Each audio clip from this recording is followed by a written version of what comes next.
அன்பார்ந்த இறை மக்களே, உங்கள் எல்லோரையும் ஆண்டவர் இயேசு கிறிஸ்துவனுடைய திருப்பெயராலே நான் வாழ்த்துகிறேன். நம்முடைய தாயும் தந்தையுமாகிய கடவுளாலும் நம் மீட்பர் இயேசு கிறிஸ்துவினாலும் நமக்கு அருளும் அமைதியும் உண்டாவதாக. ஒவ்வொரு நாளும் இந்த காலை தியான வழிபாட்டிலே நாம் என்ன நோக்கத்தோடு, ஜெபத்தோடு, உபவாசத்தோடு பங்கு பெறுகிறோமோ அதனை ஆண்டவர் நம் வாழ்வில் நமக்கு அருளி செய்வாராக. இந்த ஆண்டு தவக்காலத்திலே நாம் பாவத்தின் பரிமாணங்கள் என்கின்ற செம்பொருளில் ஒவ்வொரு நாளும் ஒவ்வொரு தலைப்பின் கீழ் நாம் சிந்தித்து கொண்டு வருகிறோம். இந்த நாளிலே நாம் சிந்திக்க இருக்கிற தலைப்பு பகிர்வு இல்லாமல் வாழ்வது பாவம் என்கின்ற தலைப்பிலே நாம் சிந்திக்க இருக்கிறோம். பகிர்வு இல்லாத வாழ்வு பாவம். மனுக்குலத்தின் ஒரு மிகப்பெரிய அடையாளமே பகிர்தலில்தான் அடங்கி இருக்கிறது. ஒரு விலங்கு வேட்டையாடி ஒன்றை சாப்பிடுகிற போது மற்ற விலங்குகள் வந்தால் அது பகிராது.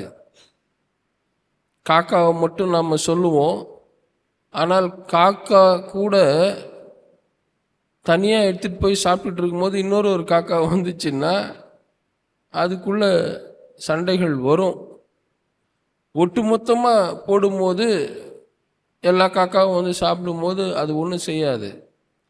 ஆனால் ஒரு காக்கா தனக்கானதை மட்டும் எடுத்து சென்று சாப்பிடுகிற போது வேறு ஒரு காக்கா வருகிற போது அது நிச்சயமாக அது சண்டையிட்டு கொள்ளும். மனிதர்களுடைய அடையாளமே அவர்கள் பகிர்ந்து கொள்வதின் வழியாகத்தான் அதனை வெளிப்படுத்துகிறார்கள். இந்த பகிர்வு மனித இயல்பாக இருந்தது. ஆனால் காலப்போக்கில் அது சுயநலத்தால் ஆட்கொள்ளப்பட்டு இந்த பகிர்வு இல்லாமல் போனது. இந்த பகிர்வு இல்லாமல் போவது பாவத்தின் காரியம் என்பதைத்தான் இந்த நாளிலே நாம் சிந்திக்க இருக்கிறோம். ஒரு தாய் தன்னுடைய பிள்ளைக்கு தன்னுடைய இரத்தத்தை பாலாக்கி அதனை பகிர்கிறார். திருமண உடன்படிக்கை வழிபாட்டிலே ஆயர் மனைவியை பார்த்து கேட்பார், உன்னுடைய உடலையும் உன்னுடைய உடைமைகளையும் நீ இவரோடு பகிர்ந்து கொள்வாயா? ஆம், பகிர்ந்து கொள்வேன் என்று சொல்லுவார். இந்த பகிர்வில்தான் ஒட்டுமொத்த உலகமும் இயக்கமும் அடங்கி இருக்கிறது.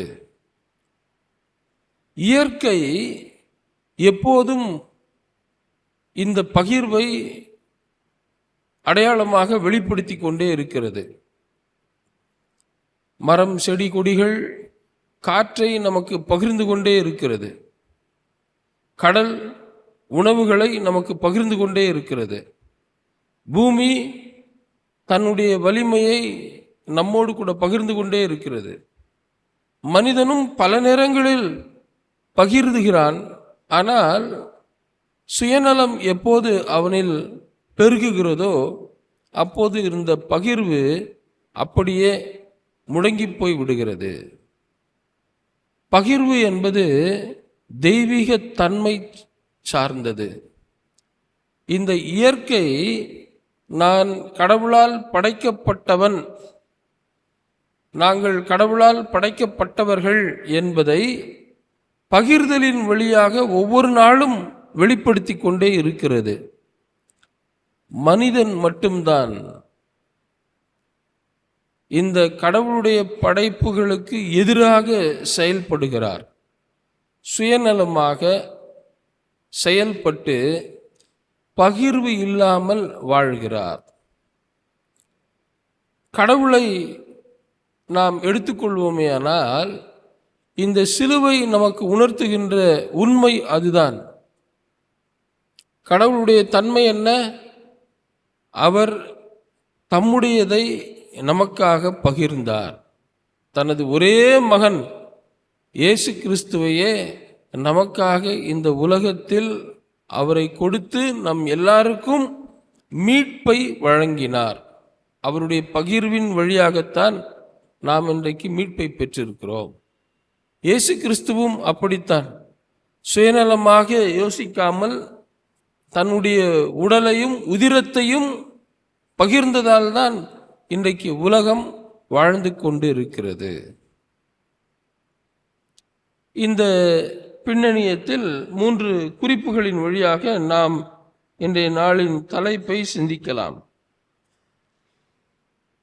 தீமை செய்வது மட்டும் பாவம் அல்ல, நன்மை செய்யாமல் இருப்பதும் பாவம். நாம் பல நேரங்களில் என்ன நினச்சிக்கிறோம், நான் யாருக்கும் எந்த தீங்கும் என் மனசார நினச்சதில்லைங்க, அதனால் நான் யாருக்கும் எந்த பாவமும் செய்யலை அப்படின்னு நாம் நினச்சிக்கிறோம். ஆனால் நன்மை செய்யாமல் இருப்பதும் பாவம் என்று திருமறை நமக்கு எடுத்து சொல்லுகிறது. இப்போ நம்ம படிக்க கேட்ட அந்த பகுதி ஒரு பாசிட்டிவான பகுதி.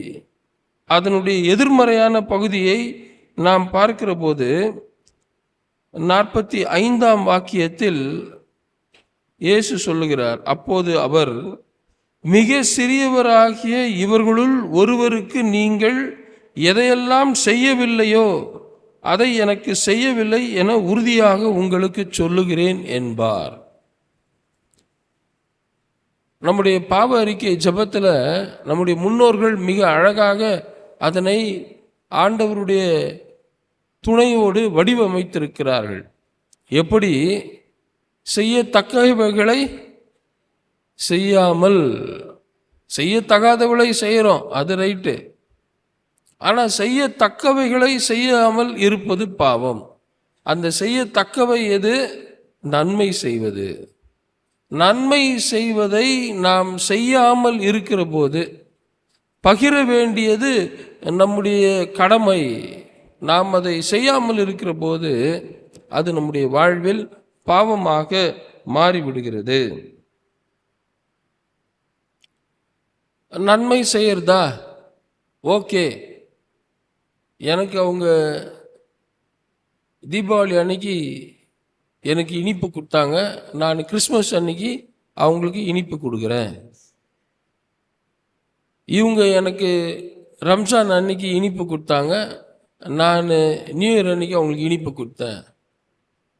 இது இல்லை பகிர்வு. செய்ய வேண்டியவர்களுக்கு நாம் செய்ய வேண்டும். அதை தான் இங்கே பார்க்கிறோம். இந்த மிக சிறியோராகிய இவர்களுக்கு நீங்கள் எதையெல்லாம் செய்யவில்லையோ. மிகச்சிறியவர்கள், மிகச்சிறியவர்கள்னா யாரு? இந்த சமூகத்தில் உணவுக்கும் உடைக்கும் உறைவிடத்திற்கும் பரிதபிக்கின்ற மக்கள்தான் மிக சிறியவர்கள். அவர்களுக்கு நாம் எதையெல்லாம் செய்யாமல் இருக்கிறோமோ அது பாவம். செய்ய வேண்டிய மக்களுக்கு, தேவையில் உள்ள மக்களுக்கு நாம் பகிராவிட்டால் அது பாவம்.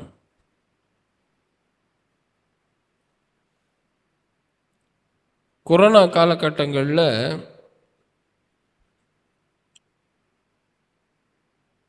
விலங்குகளுக்கு சாப்பாடே இல்லை. இப்போ தெருவில் இருக்கிற நாய்களை நாம் எடுத்துக்கொள்ளுவோம். நாம் சாப்பிட்டா தானே மீதியாக இருக்கிறது நம்ம வாசல் முன்னாடி தட்டுவோம், அது சாப்பிட்டு போவோம். நம்மளே சரியாக சாப்பிட்றதில்ல, வீட்டை விட்டு வெளியே வர்றதில்ல. காகங்கள், பறவைகள், விலங்குகள் எல்லாம் உணவில்லாமல் தவித்தது. நான் அப்போது இருந்த அந்த குருசேகரத்தில் ஒரு பிச்சைக்காரர் இருப்பார். அவருக்கு கிடைக்கிறது ரொம்ப கஷ்டம். ஆனால் அவர் அதை எடுத்துட்டு அங்கே இருக்கிற நாய் கூட்டத்திற்கு உணவளிப்பார். அவருக்கு கிடைக்கிறது கஷ்டம், ஆனால் அவர் அங்கு இருக்கிற ஒரு நாய் கூட்டத்திற்கு உணவளிப்பார். அவர் அங்கே தூரத்தில் வரும்போதே இங்கே நாய்ங்கெல்லாம் ரொம்ப சந்தோஷமாக குதிக்கும். நான் அவரை பார்த்து வெட்கப்படுவேன். தேவையில் உள்ள மக்களுக்கு நாம் நம்முடையதை பகிராவிட்டால் அது பாவம் என்று திருமறை நமக்கு சொல்லுகிறது. தவிப்பில் இருப்போரை தட்டி கழிப்பது இல்லையா? இப்போ சில பேர் நம்முடைய அண்ணா நகர் பகுதிகளில் சிக்னலில் ஒரு குழந்தையை இடுப்பில் வச்சுக்கிட்டு கேட்பாங்க காசு. அவங்கள தட்டி கழிக்கலாம். ஆனால் சில பேர் உண்மையான தேவையோடு நம்மிடம் உதவி கேட்பார்கள். அவர்களையும் நாம் தட்டி கழிப்போமேயானால் அது பாவம் என்று திருமறை நமக்கு சொல்லுகிறது. தீமை செய்வது மட்டுமல்ல, நன்மை செய்ய தவறுவதும் பாவமே. இரண்டாவதாக, பகிர மனம் இல்லாததும் இயேசுவை ஏற்றுக்கொள்ளாததும் பாவம். யாருக்கெல்லாம் தன்னுடையவைகளை பிறரோடு பகிர மனம் இல்லையோ அவர்கள் இயேசுவை ஏற்றுக்கொள்ளாதவர்கள் என்று பொருள். எப்படி? இங்கே சொல்லப்படுகிறது, இந்த சிறியவருள் ஒருவருக்கு நீங்கள் எதை செய்யவில்லையோ அதை எனக்கும் செய்யவில்லை என உறுதியாக உங்களுக்கு சொல்லுகிறேன். பல நேரங்களில் நாம் இறைவரை எங்கெங்கோ போய் தேடுகிறோம். நாம் ஆலயத்தில் தேடுகிறோம், பலர் ஆற்றங்கரையில் தேடுவார்கள், பலர் மலைகளில் தேடுவார்கள். இப்படி ஒவ்வொருவரும் ஒவ்வொரு இடத்தில் இறைவனை தேடுவார்கள். ஆனால் உண்மையில் இறைவன் எங்கே இருக்கிறார்? எங்கே இருக்காரு? நம்ம தமிழ்நாட்டில் அழகாக ஒரு பழமொழி ஒன்று இருக்கும், ஏழையின் சிரிப்பில் இறைவனை காணலாம்.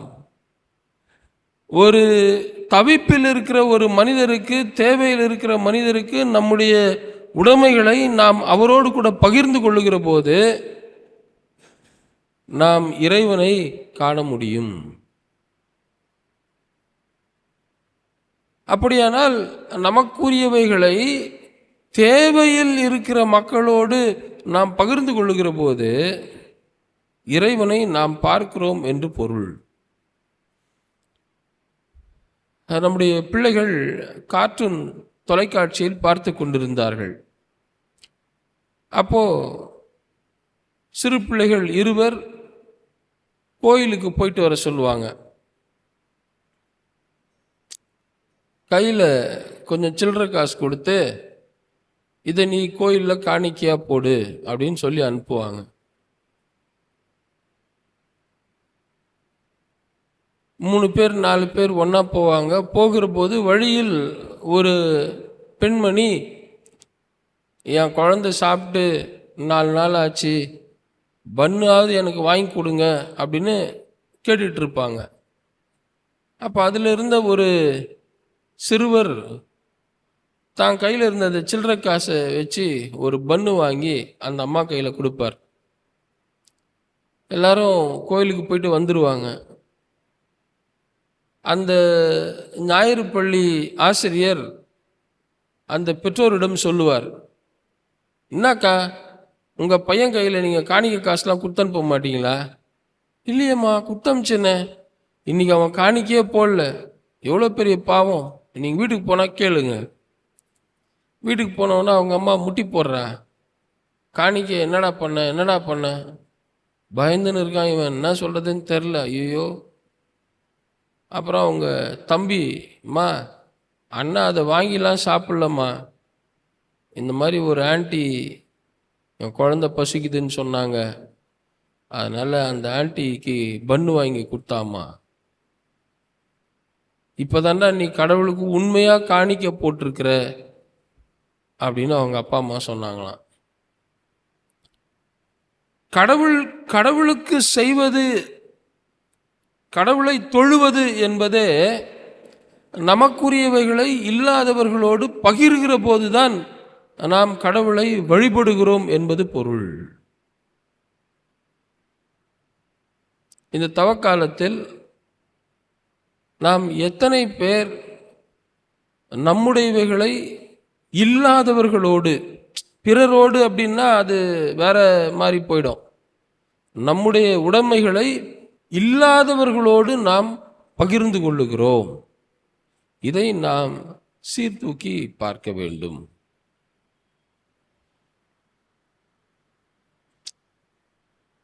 இயேசு இங்கே இந்த ஓமையை பற்றி சொல்லுகிற போது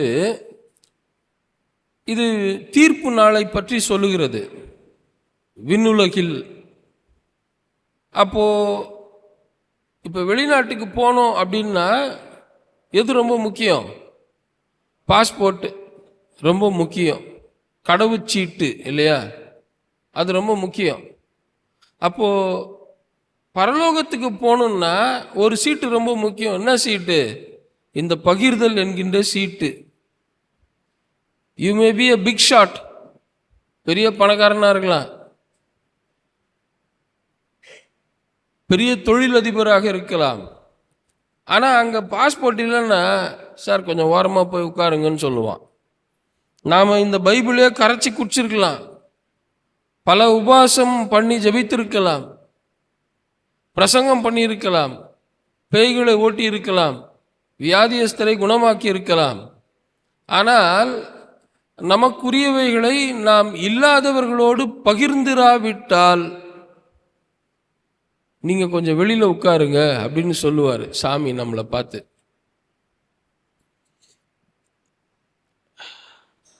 நிலை வாழ்வுக்கான சீட்டு இந்த பகிர்தல் என்கின்ற சீட்டு. மூன்றாவதாக, நன்மை செய்வது என்னுடைய விருப்பம் அல்ல, அது சமூக கடமை.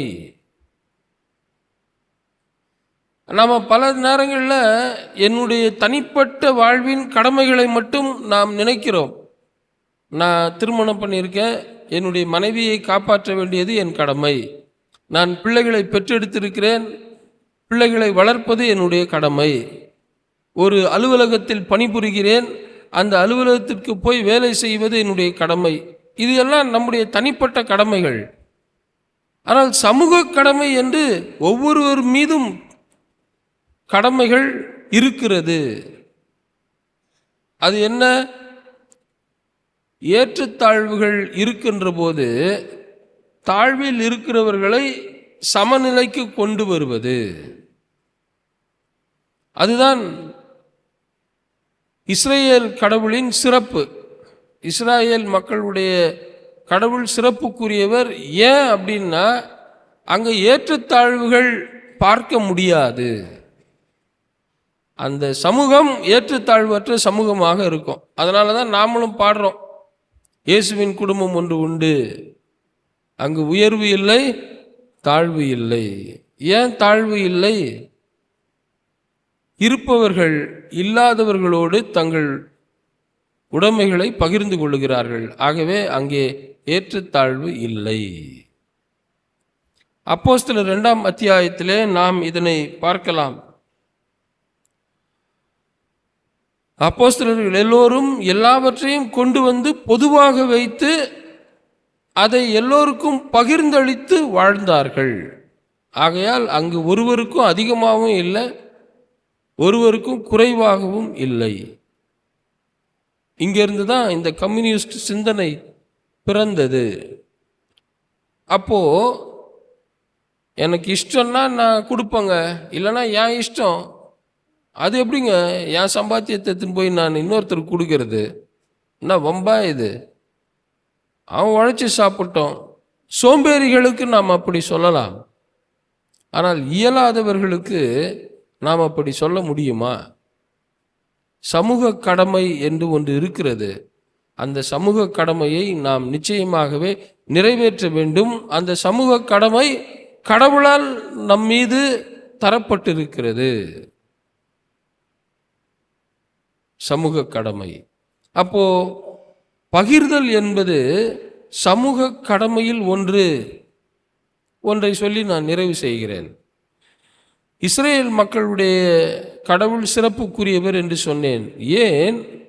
அங்கு ஏழைகள் என்று ஒருவரை பார்க்க முடியாது, இல்லாதவர்கள் என்று ஒருவரை பார்க்க முடியாது. ஏன்னா அவர்கள் அறுக்கிற போது சுத்தமாக ஓரத்தில் இருக்கிறது எல்லாத்தையும் வெட்டின்னு போக மாட்டாங்க. ஓரத்தில் இருக்கிறதெல்லாம் அப்படியே விட்டுடுவாங்க. பழம் பறிக்கிறாங்க, திராட்சை உயரத்தில், ரொம்ப உயரத்தில் போய் இருக்குது, ஒரு 10 கொலை, அதை அறுக்க மாட்டாங்க,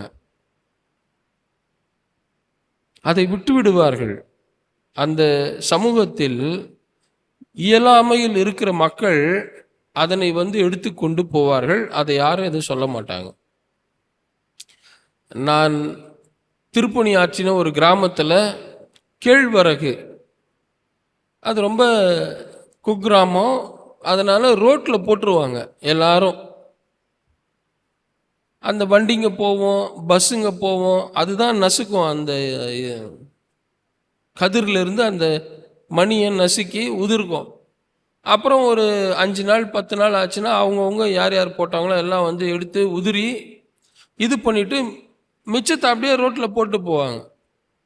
நான் போய் கேட்டேன், சார் என்ன ஐயா, அதை நீங்கள் இது பண்ணிங்கன்னா, இவ்வளோ பண்ணிங்கன்னா அதில் ஒரு 1/4 மூட்டை வரும்பொழுதுன்னா, ஐயா இங்கே இருக்கிற அந்த பாளையத்துக்காரங்க அதை அடித்து எடுத்துன்னு போயிடுவாங்க. அவங்க சொல்கிறது, அவங்களே ஏழைங்க, ஆனால் அவர்கள் சொல்லுவது அது அப்படியே நாங்கள் விட்டுருவோம் வழக்கமாக. இங்கே இருக்கிற பாளையத்துக்காரங்க அவங்க யாராவது அதை மெரிச்சு அதை தட்டி எடுத்துன்னு போவாங்க. அதுதான் சமூக கடமை. எனக்கு விருப்பம்னா நான் பகிர்வேன், இல்லைன்னா நான் அப்படியே இருப்பேன் அப்படின்னு சொல்கிறதுக்கு நமக்கு வழி இல்லை. சமூக கடமையை நிறைவேற்ற நாம் அழைக்கப்படுகிறோம். இயேசு இந்த சமூக கடமையை உணர்ந்துதான் 5 அப்பத்தை 2 மீனை அவர் எல்லோருக்கும் பகிர்ந்து கொடுத்தார். இந்த சமூக கடமையை உணர்ந்துதான் தன்னுடைய உடலையும் உதிரத்தையுமே உணவாக கொடுத்தார். இந்த தவக்காலத்தில் நாம் நம்முடையவைகளை இயலாதவர்களோடு, இல்லாமையில் இருப்பவர்களோடு பகிர்ந்து கொள்ள நாம் அழைக்கப்படுகிறோம். அப்படி பகிராவிட்டால் அது பாவம், அது நம் வீட்டு வாசற்படியில் படுத்திருக்கும் என்பதை நாம் மறந்து போய்விடக்கூடாது. Sharing is caring each other.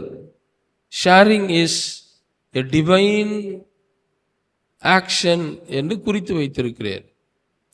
பகிர்தல் என்பது தெய்வீக தன்மையை வெளிப்படுத்துகின்ற ஒன்று. சிலுவை அதை தான் நமக்கு சுட்டி காட்டுகிறது. இந்த சிந்தனையோடு இந்த நாளை நாம் துவங்குவோம்.